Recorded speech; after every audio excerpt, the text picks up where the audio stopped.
Amanda Pitts was first on the scene. She joins us now live. Officially been 24 hours since this fire first started, and you can see it is still going behind me. There is still one more suspect out there, but the family of the victim is relieved. They've been waiting 20 years for this closure. Amber, it's been 8 months, but you can still see some of the damage here in Southbury, like this road that is still a crumbled mess. She was on her phone when driving the wrong way down this road, jumped this curb, and then hit that police cruiser that was stopped at this stop sign. Now, the good news here is that homes are not in danger at this time. The chief says the fire is about 400 to 500 yards behind a neighborhood. The sheer power of today's wind on display here in Newington. You can see this tree snapped right in half. That victim was stopped here at this light when a suspect pulled up alongside him, firing multiple shots into his car. That 6-year-old has been on life support since that brutal beating last week, and his family told me this afternoon they've made the heartbreaking decision to take him off of life support. These are the homes that people have had no choice but to leave behind. The owner of this home says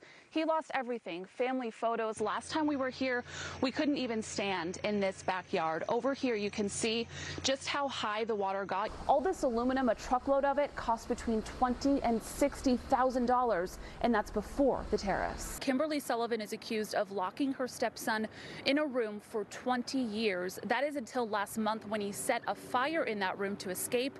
Prosecutors say that move saved his life. Like a scene from a horror movie is how state prosecutors described it. Kimberly Sullivan in Waterbury Superior Court today. She posted bond and is essentially able to roam free throughout the state of Connecticut, though she is under intense supervision. As we wrap up tonight, we've heard from so many different voices in this story, and at the beginning of it all are two people. His biological mother and half-sister, who spent decades wondering what happened to him. They tell their side of the story to our Amanda Pitts. Amanda. Yeah, Mike and Keisha, our conversation went back in time to the early 1990s when Tracy Valorand first gave up custody of her son, up until the years following when she says that she tried to find him. She says all this time she thought he was living a normal life. It's hard to think about what he had to go through. Just knowing that he was right there. Tracy Valorand has spent the last 3 decades wondering where her son was, not knowing he was a few towns over, allegedly being held captive in a room at the hands of his stepmother. I don't hate people at all. This one, I hate. The 52-year-old gave up custody of her son shortly after his birth in 1993. When asked why, she says the story starts with her daughter Heather Tessman and losing custody of her back in 1990. DCF took her, said that she had shaken baby syndrome. Valorand says her daughter's father was charged and Tessman went to live with foster parents. She said the custody battle broke her. Around this time is when she met her son's father, Craig Sullivan. I ended up trying to kill myself because I knew I wasn't getting her back. Craig would visit me while I was in the hospital. After we got married, we had our son. But she still struggled. I was still having issues coping. Things didn't work out between the two of us. And I was thinking that I was giving my son a better chance at a full life.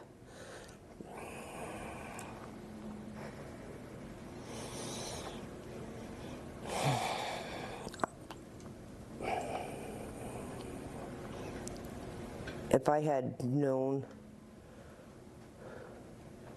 what, I just can't fathom. I have no words. Her son went on to live with his father and Kimberly Sullivan. Valorand said she made attempts to get back into her son's life. There was a park that I was told Craig would actually take him for walks. I would park there and be there for hours just trying to see if I seen him. Never seen him. When he turned 18, did you try more? Absolutely. High school yearbooks. I know I started there. Nothing in Waterbury, nothing in Wolcott. I didn't have any reason to worry because as far as I knew, he was with his parents, living his life. His life, according to him, was spent in seclusion. What were they doing? Were they waiting for him to actually die?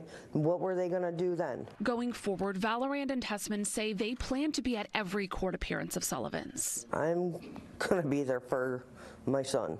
I'm going to be there for my brother. Just stared daggers through his skull. As for the son and brother they haven't yet met, they hope to someday. He's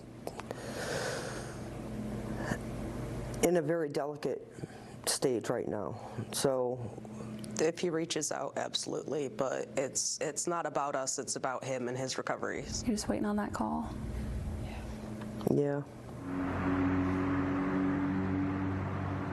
You can hear the heartbreak and anger in their voices. That he truly was a hero. Robert Sharkovich Sr., or Sharky, was meant to be a firefighter. Someone that the guys look up to. I guess I wasn't surprised when I heard that he was going to the Berlin brush fire the other day. The 66-year-old dropped everything Tuesday and rushed to help firefighters in Berlin fight the Hawthorne fire. That was Robert. He didn't have to just be Wethersfield. I've heard nights where he's gone to Rocky Hill, he's gone to Newington, he's been in Glastonbury, because that's what the firefighters do. They're a brotherhood, and it doesn't matter the town that they work in. Someone needs help, we all have to get there. He was doing just that when this family's worst fear came true. His sister Karen remembers the phone call from her brother Gary. He said there had been an accident. Rob was at the brush fire and was on the UTV, and it flipped over and he had passed away. I actually just remember hanging up the phone and screaming. Obviously the next awful thing we had to do was go to my two nephews, Camden and Caden Sharkovich, Robert's two twin sons, their soccer game, and deliver the awful news to them. That awful news still so fresh. The Sharkoviches leaning on each other and their extended family in the fire community and beyond. It's pretty overwhelming, in a good way. You know, it helps so much. You know, driving down the Silestine Highway and the procession and children just standing there as we were coming into Farley Sullivan the other day, and the support is just overwhelming, but it's great. It's what we need right now. We're all Sharkies, but it's just, yeah, that name stuck by him, and it'll be stuck with him forever. We'll never forget. Now, Sharky had quite the career. He served 25 years in Hartford. He volunteered for 22 years here in Wethersfield. And coming up at 6, we'll dive more into his career and tell you what got him into firefighting all those years ago. Live in Wethersfield, Amanda Pitts, NBC Connecticut News. What's behind me are the few boxes that our neighbors were able to save and the memories of our daughter. What we have saved are in those boxes. These boxes contain the only remaining mementos of Nelba Marquez Green's 6-year-old daughter, Anna Grace. The first grader was killed in the 2012 Sandy Hook shooting. Most of our daughter's things are gone. Over $50,000 of my husband's instruments are gone. Our memories, our photos. They were all ruined during last week's devastating floods when 4 feet of water poured into her basement. These pictures show what was left when the water receded. What you will see in those photos is 23 years of our memories and the 6 years of memories we had with our daughter and everything we tried to save. Dozens of her neighbors are in a similar boat. So this line was pretty much where the water level was at, so pretty much at my chest. Gabriel Goja was playing with his kids in his basement when water came pouring in. Luckily, they made it out okay. They only moved in here 6 weeks ago. Like our wedding photos are gone, baby photos. With this being a private development, many of these homeowners will have to front the cost of repairs. The town says for that reason, they can't help. Without flood insurance, the option really is FEMA, and it's qualifying for individual assistance. Wednesday, Senator Richard Blumenthal met with neighbors after NBC Connecticut made his office aware of this devastation. He said he'll push to get FEMA dollars for residents, now mourning the loss of items that are much more than just material things. The contents of the dumpster are the contents of our lives, 23 years worth.